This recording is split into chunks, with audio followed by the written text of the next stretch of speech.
computador me avisa que eu estou vivo. O que eu venho fazer aqui? Meus amigos e os técnicos em comunicação me dizem: Requião, se você se colocou como pré-candidato à Prefeitura de Curitiba, faça intervenções curtas, porque o povo não quer assistir uma coisa mais densa, mais comprida. Desliga a televisão. Não vou aceitar esses convites. Eu quero colocar para vocês de uma forma bem clara quem eu sou. Eu entrei na política sonhando em ajudar a transformar o Brasil, acabar com a injustiça social, dar condição de ensino, de saúde ao nosso povo, garantia de aposentadoria depois de uma vida de trabalho. Então, eu vou utilizar um documento que escrevi e que começo eu essa intervenção em um desabafo. Em janeiro de 2003, assumi mais uma vez o governo do Paraná. E logo de entrada, suspendi o pagamento de vários contratos que estatais paranaenses mantinham com empresas multinacionais. Contratos, por exemplo, na área de energia, firmados entre a Copel e a espanhola Endesa e as norte-americanas El Paso e NRG Energy. Contratos que, se mantidos, levariam a Copel à insolvência e, na consequência, certamente, a sua absorção por uma dessas gigantes globais. O mundo caiu sobre minha cabeça. O glorioso jornal que um dia foi dos mesquitas, o Estadão, chegou mesmo a criar um novo indicador, o risco Requião. Fui brindado com toda sorte de epítetos. O mais doce deles dizia-me dinossauro. Na verdade, à época, éramos todos os que se opunham ao modelo que o capitalismo globalizava, dinossauros, saurisquianos, ornitisquianos, ultrapassados, atrasados, gente que perderam o passo da história, deslocados no tempo, nos considerávamos a todos fora de órbita. Revisar contratos lesivos ao interesse público, afinal, era uma das mais graves heresias contra o modelo. Sacralizaram, dogmatizaram as regras impostas pelo mercado, transformaram em suas as razões do lobo, porque mesmo a jusante sentiam-se idiotamente participantes, vozes ativas da nova história, ou do fim da história, essa monumental besteira que andaram inventando, o que dá a medida de quão medíocres foram esses tempos. Aprendi, com certa amargura, o significado de pregar no deserto. O pensamento único patrulhava, acuava, buscava ridicularizar, constrangia as críticas ao modelo e descartava como ignorante toda observação sobre os riscos do cassino global, sobre a insanidade do jogo das bolsas, sobre a especulação sem regras e sem limites. Até mesmo o mais analfabeto, boquirroto e fronteiriço dos comentaristas de rádio, entre a douta opinião sobre o jogo de futebol de domingo e a conta do sangue no boteco da esquina, julgava-se qualificado para falar desse maravilhoso mundo novo das corporações, das cotações, dos contratos, das desregulamentações e depois de uma vergalhada no bandeirinha e na polícia, uma ripada no governador que descumpria contratos e colocava em perigo os investimentos estrangeiros no Brasil. Se referiam a mim, logicamente. Parecia o fim do senso crítico, do bom senso. Estarrecido, presenciava ainda as apostasias, a atração hipnótica dos bezerros de ouro. Gente grada, com certa biografia, de antiga militância, deleitando-se de suas crenças, de velhos compromissos. Se separavam disso tudo. E velhos compromissos. Alguns aliviados, apressados na adesão, outros tocados pelo anseio do pertencimento, enturmando-se com os pregoeiros do novo liberalismo, sôfregos para serem aceitos e perdoados nos seus desvios juvenis. Todos eles, como no poema de Fernando Pessoa, homens graves, responsáveis, confiáveis, cumpridores de deveres e dos contratos. Assim, eram aqueles dias. Todos eufóricos, todos orgulhosos dos sólidos fundamentos da macroeconomia. E Chibata, em quem se opunha, que ousava dizer que o rei estava nu. Concluindo esse desabafo, registro que poucas vezes na minha vida fui tão duramente, impiedosamente, desrespeitosamente criticado como naqueles dias, especialmente por minhas críticas às especulações financeiras, à jogatina das bolsas, à prevalência da usura, da agiotagem sobre a produção, o trabalho e as pessoas. Mas eis aí esse modelo de capitalismo fazendo água.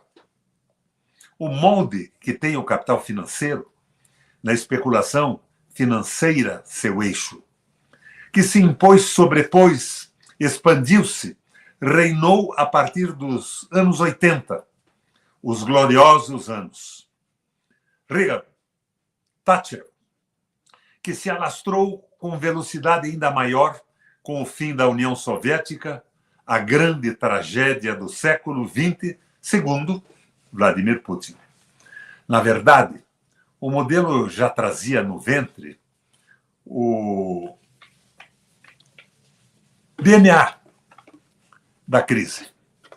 Desde a sua concepção e geração, foi uma fraude, um engano, uma mentira.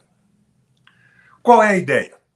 A ideia é a globalização do capitalismo, sua universalização, com a livre mobilidade dos fatores de produção, do capital e do trabalho. A libertação sem peias, sem embaraços das forças de produção. E assim foi. Para o capital, sim. Para ele, a mais estrita e irrestrita mobilidade. Todas as barreiras quebradas para seu trânsito, para sua circulação, sem regulamentos, sem regras, sem condicionantes, libérrimo e avassalador. Mobilidade para o trabalho? Fator trabalho? Ora, pois, e que capital mais avidamente, mais rapidamente, apropria-se da renovação tecnológica. Por exemplo, da incrível velocidade da internet para circular o capital financeiro. E, a partir daí, constrói-se um modelo onde a economia real não é considerada, não é levada em conta. As bolsas e a especulação a substituem. Quer dizer, a globalização capitalista, a ideia da livre mobilidade dos fatores de produção, esfuma-se, dissolve-se na voragem insana da roleta da especulação financeira. E nós, o terceiro mundo, somos compelidos, e os nossos governos cedem-se a aplicar políticas econômicas de subordinação a esse modelo. deixando nossas populações à mercê das altas, das bolsas, da quebra das bolsas, do bom ou mau estar do mercado, de suas idiosincrasias, de seus suspiros, respiros e resfriados, de seu nervosismo. Nada mais me intriga quando dizem que o mercado amanheceu nervoso. Essa antropoformização do mercado sempre me espanta. Temos, então, aquela cena já clássica de intenso surrealismo, onde se vê um rapaz na faixa dos 20 e poucos anos, recém-graduado, ou graduando em economia, com um computador na mão, detonando, em um só clique, a economia deste ou daquele país asiático ou latino-americano. Uma das barreiras que a globalização capitalista tratou de primeiramente pôr no chão foi o Estado desguarnecido de proteções.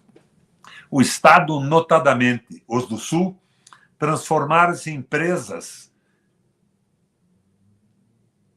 diante da frente do avanço dos especuladores.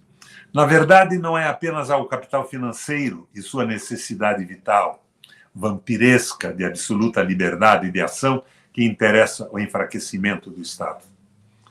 A internacionalização do neoliberalismo também precisa de Estados débeis, de defesa dos interesses nacionais e populares, mais fortes na defesa do capital global. A debilidade tem que ser em relação aos interesses nacionais e populares.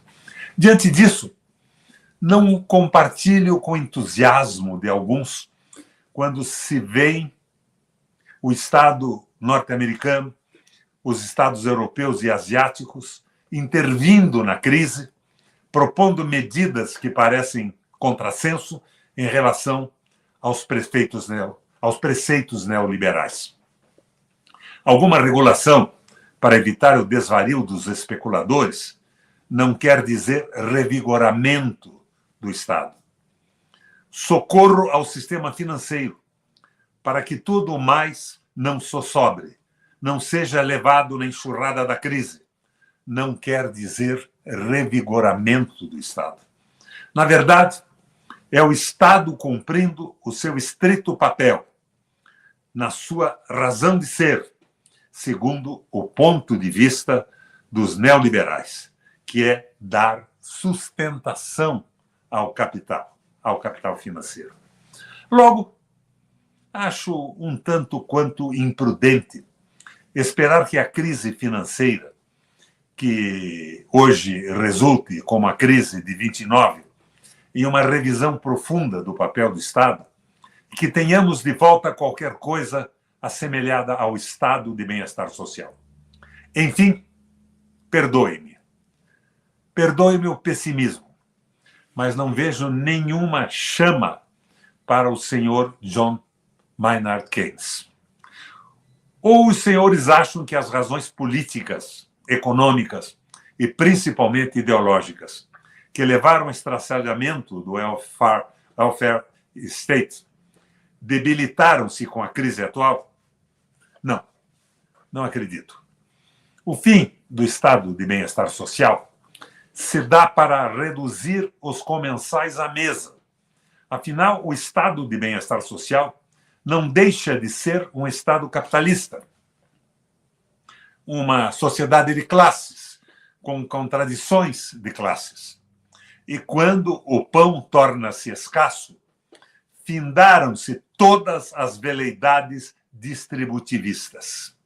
Aquela coisa híbrida, um pouco disso e um tanto daquilo, desapareceu e impôs-se a crua realidade de uma sociedade de classes, com cada qual no seu galho, como dizia Joe, o encanador de McCain. Isto de distribuir riquezas é coisa de comunista. Concentrar rendas, cortar gastos com saúde, educação, moradia, reduzir direitos trabalhistas ou, como dizem eufemisticamente, desregulamentar o trabalho, aumentar a mais-valia. São defesas de classe, defesas de interesses de classe. Claro isso.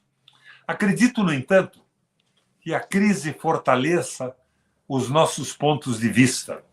O ponto de vista da esquerda, daqueles que estão comprometidos com a vida e o destino da nossa gente, com as pessoas e com a construção de uma nação para os nossos.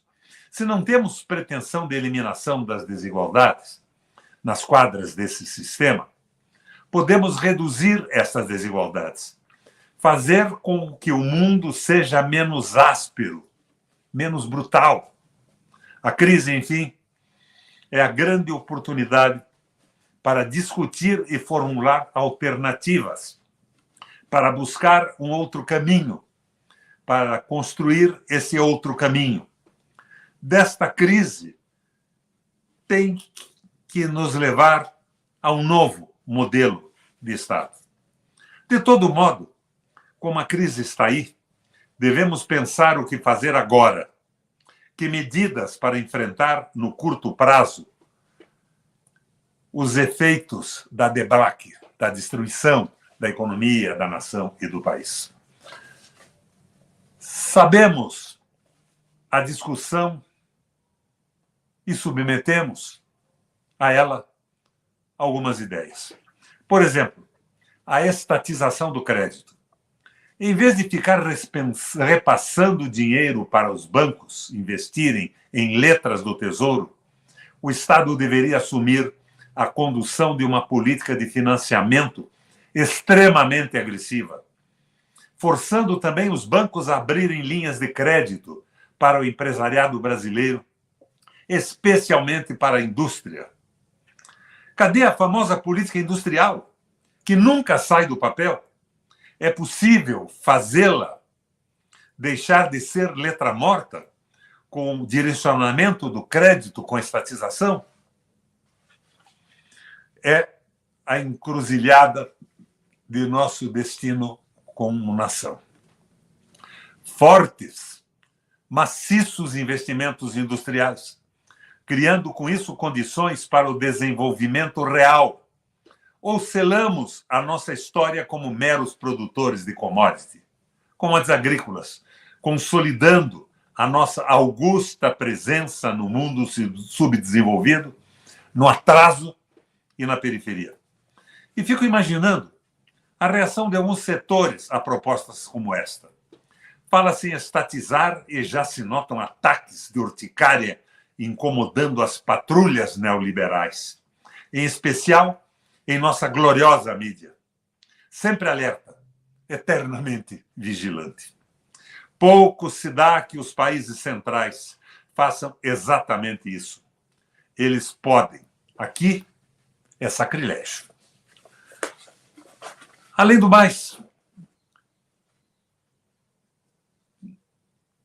mais, condóem-se, apiedam-se dos bancos.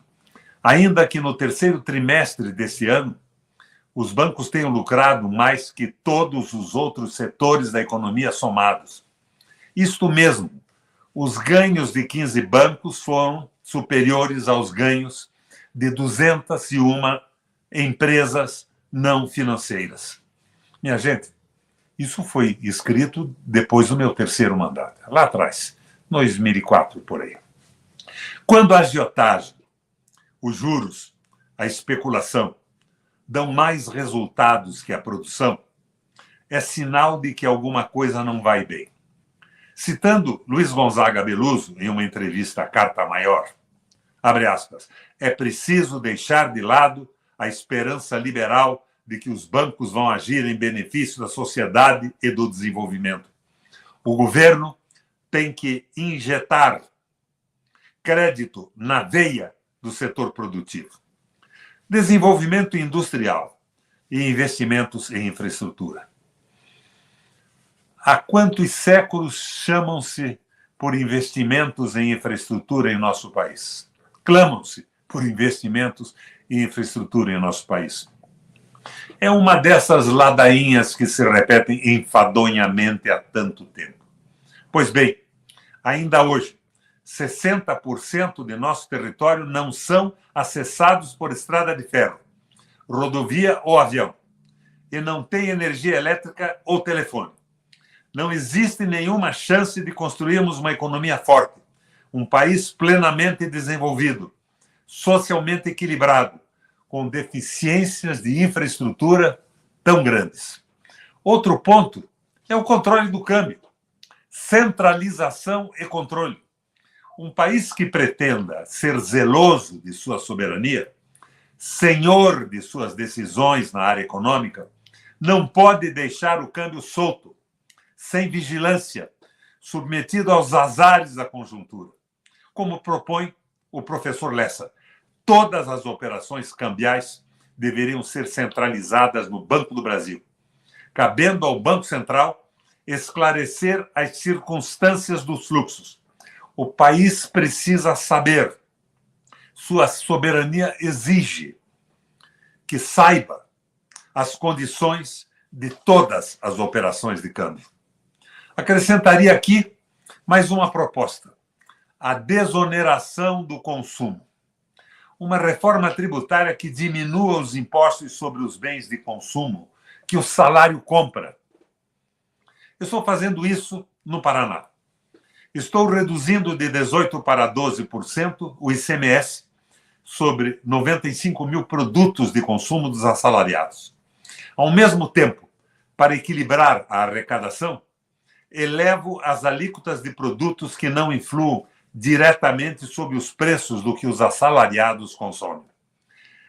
Numa circunstância como essa, é fundamental manter e estimular o consumo, o que significa manter a produção, manter empregos. Enfim, a parte de que nos cabe é empreender o nosso próprio projeto de desenvolvimento. Ao tempo que tentamos medidas que diminuam o impacto da crise sobre nós, devemos desatrelar o nosso destino da globalização neoliberal. A pergunta que fica é se a crise levará os ditos países centrais, com o concurso dos tais emergentes, a adotar medidas de controle do capital financeiro. Confesso, certo ceticismo. Sempre desconfio da excessiva carga dramática desses momentos. Essa eletricidade, aos poucos, se dissolve e, por fim, impõe-se a solução lampedusiana: mudar alguma coisa para que tudo fique como está. Da mesma forma que mantenho meus pés devidamente atrás quando ouço falar em colapso norte-americano, fim do império e coisas do gênero, que mais expressam desejos, aspirações, do que a realidade dos fatos. Terminamos com uma situação de Noam Chomsky, que sempre bem que foi e ainda é a doutrina que sustenta o fundamentalismo do livre mercado. Segundo ele, a liberalização financeira teve efeitos muito além da economia. Constituiu-se também em uma poderosa arma contra a democracia. O movimento livre dos capitais criou um verdadeiro parlamento virtual de investidores e credores que controla de perto os programas governamentais e vota contra esses programas quando os consideram irracionais. E são irracionais quando beneficiam o povo, a nação, e não o poder privado e os especuladores. Quando ainda fazer e eu queria ainda fazer algumas observações sobre o comportamento da nossa mídia diante da crise. Depois de tanto ridículo, de tanto vexame, será preciso fazer isso? Esse é um texto que eu e os meus companheiros de governo escrevemos em 2004. Mas é a mesma coisa. Agora, com o Banco Central privatizado na mão do mercado financeiro. E o Lula, com políticas compensatórias, consolidando a globalização. Nós estamos praticamente perdidos. Mas eu achava importante ler para vocês esse artigo que escrevi depois de 2003, quando assumi o governo, e mostrar que aquilo que eu dizia ontem é a mesma coisa que eu afirmo hoje. Eu sou a mesma pessoa, um brasileiro, nacionalista, um sujeito que faz política com o desejo desesperado de ajudar a mudar a estrutura macroeconômica e microeconômica do país a favor das pessoas, do nosso povo e da nossa gente. Tenho certeza que pouca gente acompanhou a leitura desse texto até agora. Eu não segui os conselhos dos slogans e das frases curtas para aproveitar esse despreparo da internet em aprofundar teses, mas fiz o que a minha consciência ética determinava. Valeu, minha gente, se aguentaram até aqui. Um abração a vocês, do Roberto Requião.